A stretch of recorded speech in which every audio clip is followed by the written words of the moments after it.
ನಿನ್ನ ಆತ್ಮವನ್ನು ಜೇಷಾಮ್ ಜಬದೊರೆ. ಅಧ್ಯಾಯ 14.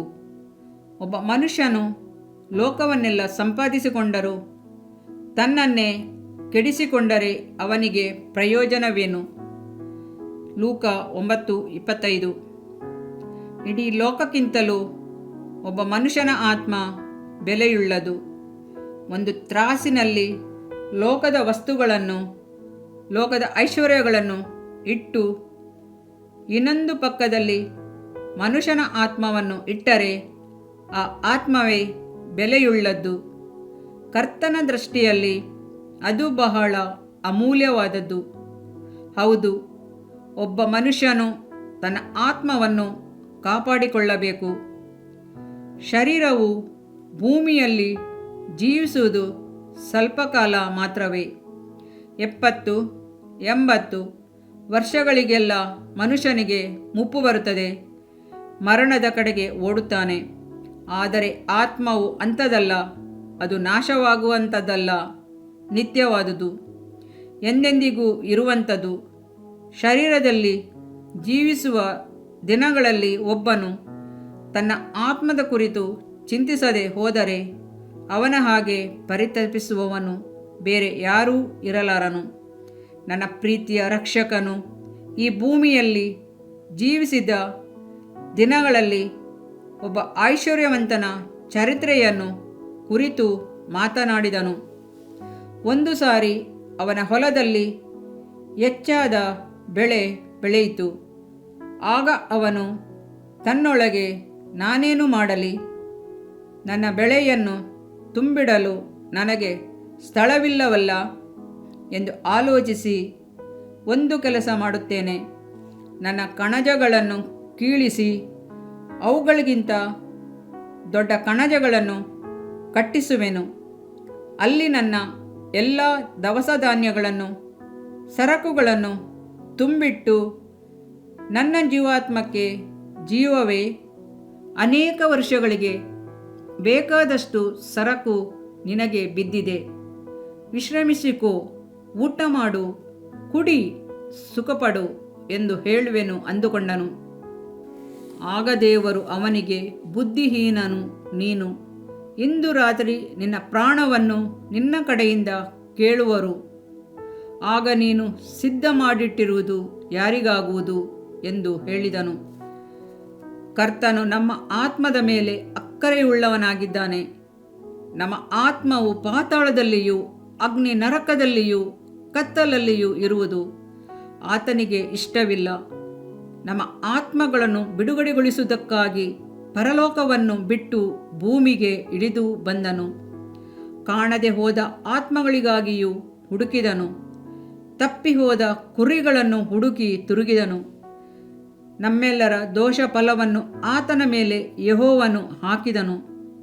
ಗೆತ್ಸೆಮನೆ ತೋಟದಲ್ಲಿ ಆತನು ಬಹಳ ವಾಕ್ಯುಲದಿಂದ ಪ್ರಾರ್ಥಿಸಿದನು. ಆತ್ಮದಲ್ಲಿ ಬಹುವಾಗಿ ನೊಂದನು. ತನ್ನ ಪ್ರಾಣವನ್ನು ಧಾರೆ ಎರೆದು ಮರಣ ಹೊಂದಿ ದ್ರೋಹಿಗಳೊಂದಿಗೆ ತನ್ನನ್ನು ಎಣಿಸಿಕೊಂಡು ಬಹುಜನ ದ್ರೋಹಿಗಳ ಪಾಪವನ್ನು ಹೊರುತ್ತಾ ಅವರಿಗಾಗಿ ವಿಜ್ಞಾಪನೆ ಮಾಡಿದನಲ್ಲ. ಯೆಶಾಯ 53:12. ಆತನ ಆತ್ಮವು ನಮಗಾಗಿ ಸುರಿಸಲ್ಪಟ್ಟ ಪರಿಮಳ ತೈಲವಾಗಿತ್ತು. ದೇವಮಗುವೆ, ನಿನ್ನ ಆತ್ಮದ ವಿಷಯದಲ್ಲಿ ಅಕ್ಕರೆಯುಳ್ಳವನಾಗಿರು. ಹಣದ ಆಸೆ, ಹೊನ್ನಿನ ಆಸೆ, ಹೆಣ್ಣಿನ ಆಸೆಯಿಂದ ದೂರವಾಗಿದ್ದು ನಿನ್ನನ್ನು ಕಾಪಾಡಿಕೋ. ದಾವೀದನು ತನ್ನ ಆತ್ಮಕ್ಕಾಗಿ ದೇವರ ಬಳಿಯಲ್ಲಿ ಪ್ರಾರ್ಥಿಸಿದ ಪ್ರಾರ್ಥನೆಯನ್ನು ಗಮನಿಸು. ಕರ್ತನೇ, ನಿನ್ನ ಕೃಪೆಯ ನಿಮಿತ್ತವೇ ನನ್ನನ್ನು ರಕ್ಷಿಸು. ಕೀರ್ತನೆ 6:4. ನಿನ್ನ ಪ್ರಿಯನಿಗೆ ಅಧೋಲೋಕವನ್ನು ನೋಡಗೊಡಿಸುವುದಿಲ್ಲ. ಕೀರ್ತನೆ 16:10. ನನ್ನ ಪ್ರಾಣವನ್ನು ಕಾಪಾಡಿ ಉಳಿಸು.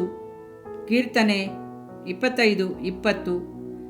ಕರ್ತನು ಆ ಪ್ರಾರ್ಥನೆಯನ್ನು ಕೇಳಿದನು. ಕರ್ತನು ಅವನ ಆತ್ಮವನ್ನು ಪಾತಾಳದ ಶಕ್ತಿಗಳಿಂದ ಬಿಡುಗಡೆ ಮಾಡಿದನು. ಆದುದರಿಂದ ದಾವೀದನು ಯೆಹೋವನನ್ನು ಕೃತಜ್ಞತೆಯಿಂದ ಸ್ತುತಿಸುವುದನ್ನು ನೋಡುತ್ತೇವೆ. ನನ್ನ ತುಟಿಗಳು ನೀನು ರಕ್ಷಿಸಿದ ನನ್ನ ಪ್ರಾಣವು ನಿನ್ನನ್ನು ಹಾಡಿ ಅರಸುವು. ಕೀರ್ತನೆ 71:23. ದೇವಮಗುವೆ, ನಿನ್ನ ಆತ್ಮವು ಬಿಡುಗಡೆ ಹೊಂದಿದಾಗ ರಕ್ಷಣೆಯ ಗಂಭೀರ ಶಬ್ದವು ನಿನ್ನ ಗುಡಾರದಲ್ಲಿ ಉಂಟಾಗಲಿ.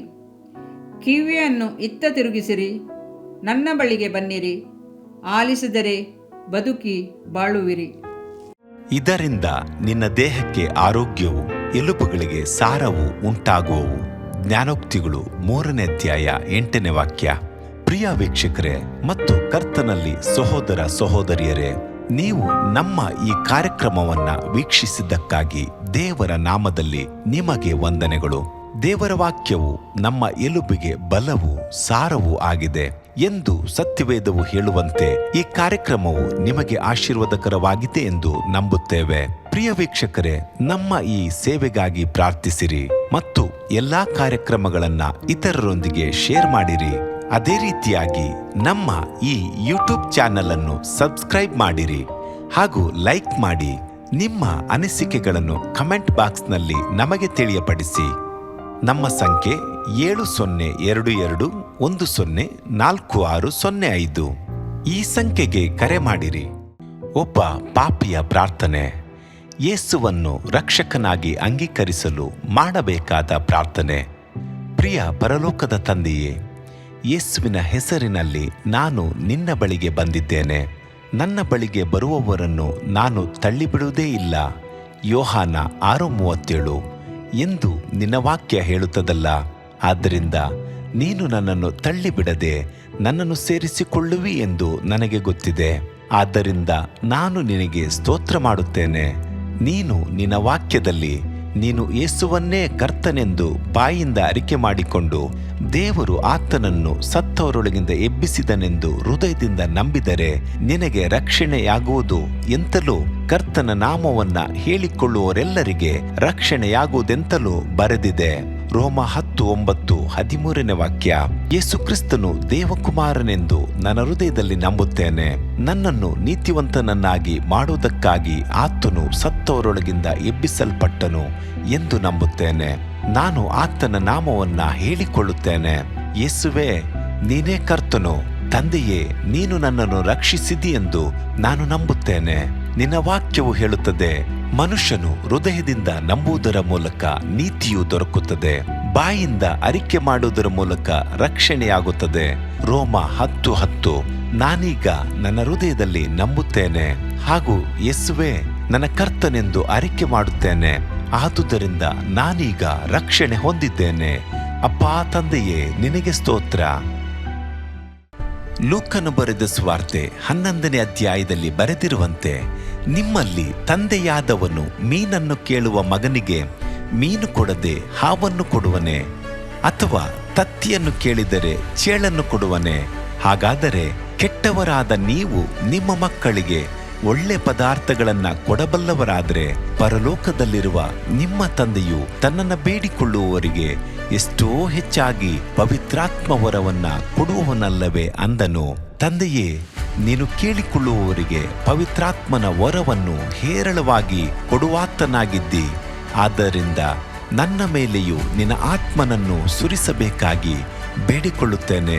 ಕೀರ್ತನೆ 81:10 ಬರೆದಿದೆ, ಅಗಲವಾಗಿ ಬಾಯಿದೆರೆಯಿರಿ, ಅದನ್ನು ತುಂಬಿಸುವೆನು. ಕರ್ತನೇ, ನನ್ನನ್ನು ಪವಿತ್ರಾತ್ಮನಿಂದ ತುಂಬಿದಂತ ನೀನು ನನ್ನನ್ನು ಅನ್ಯ ಭಾಷೆಯ ವರದಿಂದಲೂ ತುಂಬುವವನಾಗಿದ್ದಿ ಎಂದು ನಂಬುತ್ತೇನೆ.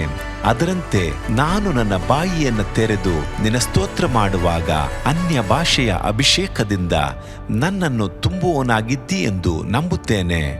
ಈಗ ನೀವು ನಿಮ್ಮ ಬಾಯಿಯನ್ನು ತೆರೆದು ಮಾತನಾಡುವಾಗ ಪವಿತ್ರಾತ್ಮನು ನಿಮ್ಮ ಬಾಯಿಯನ್ನು ತನ್ನ ಭಾಷೆಯಿಂದ ತುಂಬುವವನಾಗಿದ್ದಾನೆ.